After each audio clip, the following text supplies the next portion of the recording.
you kind of later took a crack at many years later. Yeah, again, it's one of those things. It's such a fabulous song. And Alan Tarney had this idea. He said, the thing is, you can't compete with Tina Turner. He said, she's just a huge star in her own right, an icon. And I said, well, no, I don't know whether I would want to try that. He said, well, I've got an idea for doing it more like a sort of kind of bouncy dance track. And he has this fantastic guitar riff that goes through it, and I just did it my way, just try to sing the song and give it some respect. And I liked our version, but Tina's is just, there are certain things that happen when a record is made by an artist and it's the first one that's ever heard. It's really hard to compete with that. And again, especially with people like Tina Turner, who's not just made one hit, but hundreds of them like that.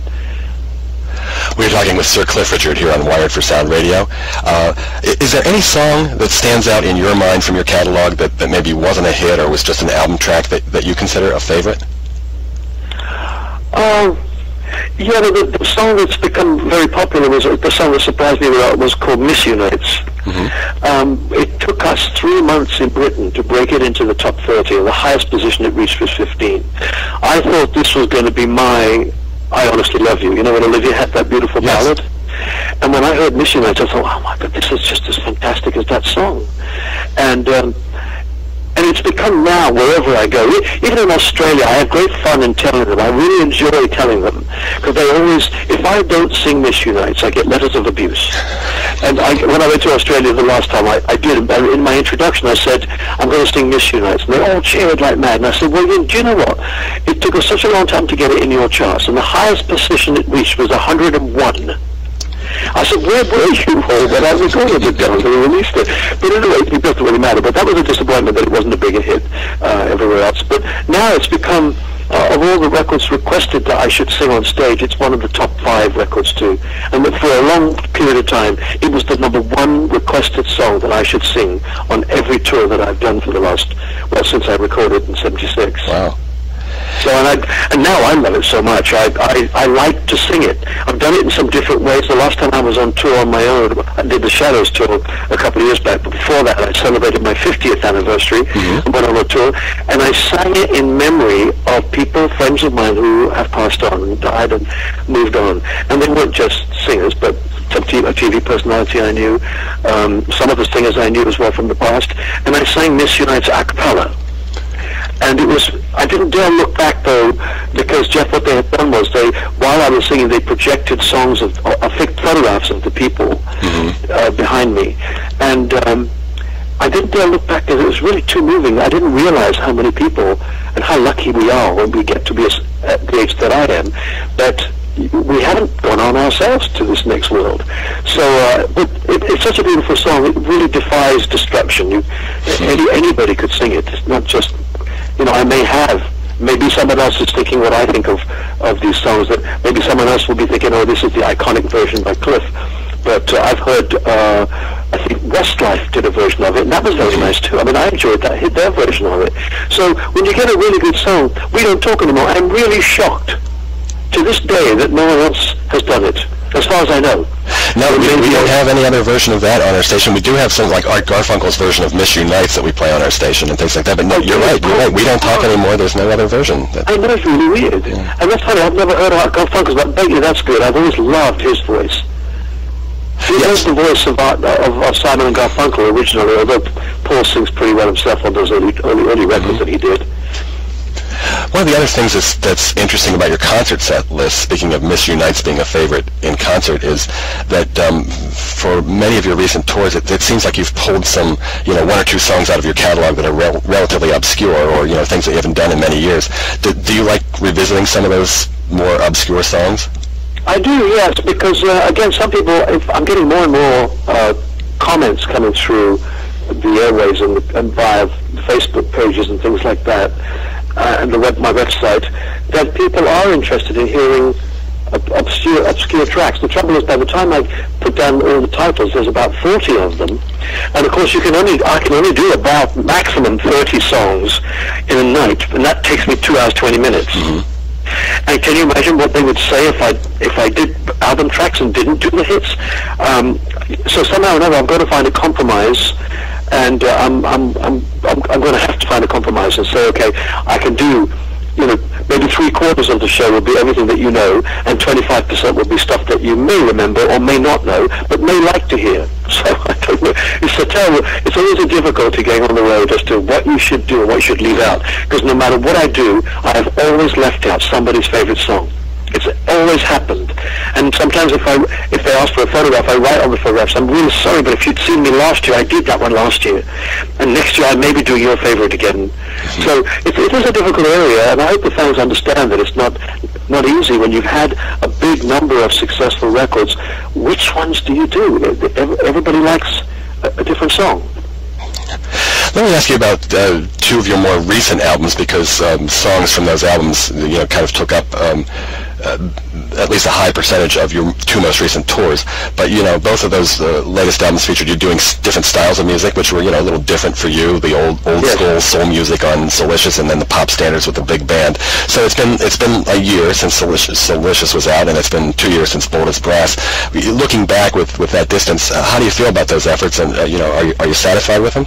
Oh, I'm very satisfied with them. I mean, I love doing my jazz album. I really loved. I worked with this fantastic 17-piece band, and it was a joy to sing those songs. And we were talking earlier about that genre of musician was elbowed out of the way by rock and roll that came in. It's as you go on and you get older and you mature in your thinking and your mind, I started to listen to what these guys did. And then I thought, wow, fantastic music, it's wonderful music. No, I still think I'll always be a rock and roller at heart. There's no doubt about it. That's where I started. That's what I like best. But if you hear anything done really well, whether it be opera or jazz or country or heavy metal or whatever, you can only respect and stand in awe of it.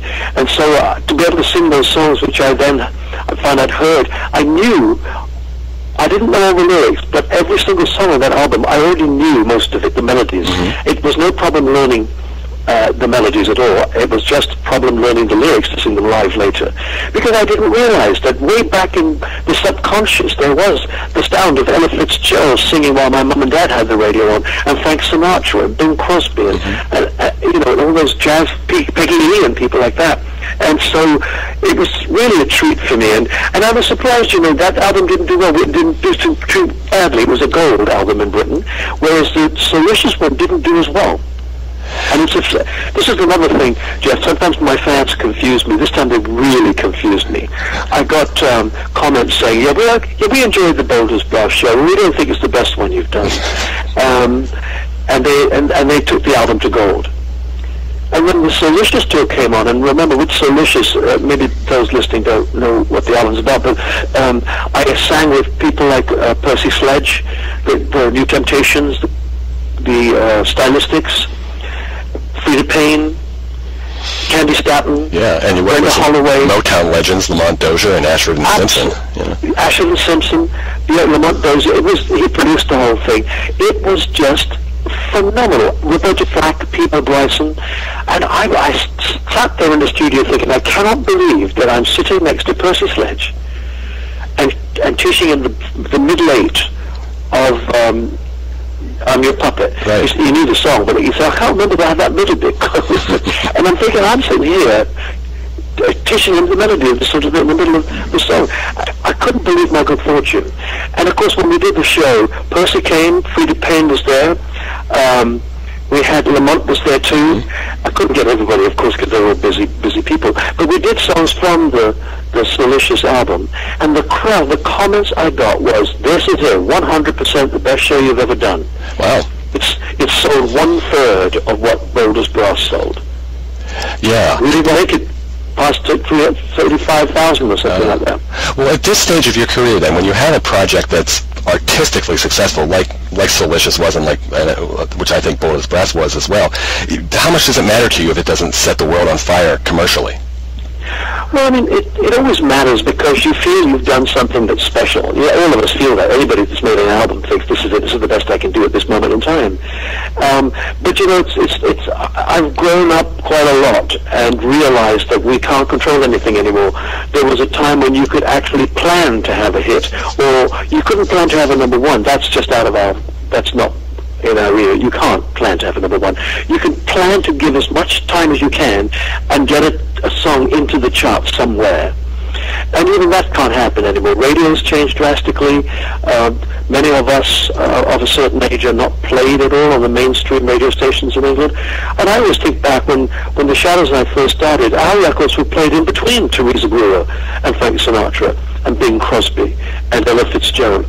And sometimes you win and sometimes you lose. And if you were winning and your record was going up the charts, you got played more on the radio. Well, now there's no way of starting on the radio anymore, so we've had to do things like the Silicious or the Project. The Bold of Brass is a project, it's a type of album, and you aim at a much smaller audience because there's still no way of getting it out. You just have to aim, have your sights low. So yeah, that's a little bit disappointing for me. I guess, although Silicious, funnily enough, did turn out to be an album of mostly new songs. I thought originally that we were going to be doing classic, iconic Motown soul music and stuff like that. And it turned out, no, Lamont Dozier has a son, and he and Lamont between them wrote most of the songs, and they were mostly new songs. Yeah. And I loved them to death. I thought they were fantastic. But maybe that was our problem with Silicious, that it wasn't full of I'm Your Puppet and the classic, iconic songs. But I think that's why that album works so well. Because even though the songs are new and they have contemporary, they still have kind of like the old soul value to them, you know? That's what Lamont was able to give it. That's what clever producers do. We did have the new songs, but there was still that feel, that Motown, on many of the songs, when they opened up, you could almost feel like it was a Motown, that Smokey Robinson was going to come in.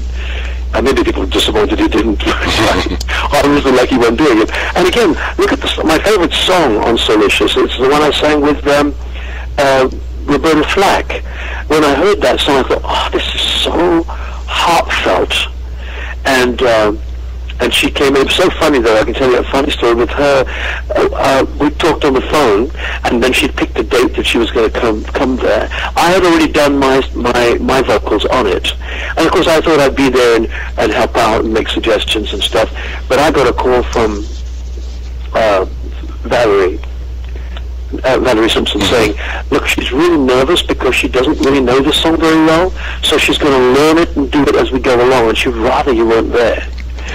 So I thought, oh, okay, well, I went to Starbucks and I got myself a coffee, and just down the road from the studio there was a big stoop, and I sat there with my coffee, and people passed me by, didn't give me a second look, and I kept thinking to myself, if only you knew, I'm making a record with Roberta Flack just half a block up here. And it was fantastic. I went back a couple hours later and she'd finished, and she was absolutely charming. I loved her. She was funny, and she was thrilled with what we had done together, and so was I. I mean, it really was. It's a wonderful track. I love that. That's my favorite track there on the album. As a vocalist, it may not be the most commercial and obvious type of song, but as a performer, I thought she and I sounded like we really were in love with each other. It is a great track, and I think that's a terrific album. So, thank you so much. Do you have just a couple of more moments? Yes, sure. Oh, great. Do you have a favorite era of your own career? I know that's probably a difficult thing to choose, but is there any time period in your career where you look back and say, yeah, that was really a satisfying time stamp? There's been a couple of areas, of course, but those early days when we first started, never knowing what was going to happen, and very quickly getting into movies and finding ourselves with a movie. The Young Ones it was the box office attraction of the year in Britain, and started to be successful in other countries, Europe and places. The song, The Young Ones, went straight to #1 and sold, I don't know, 1.5–2 million in Britain alone. And it was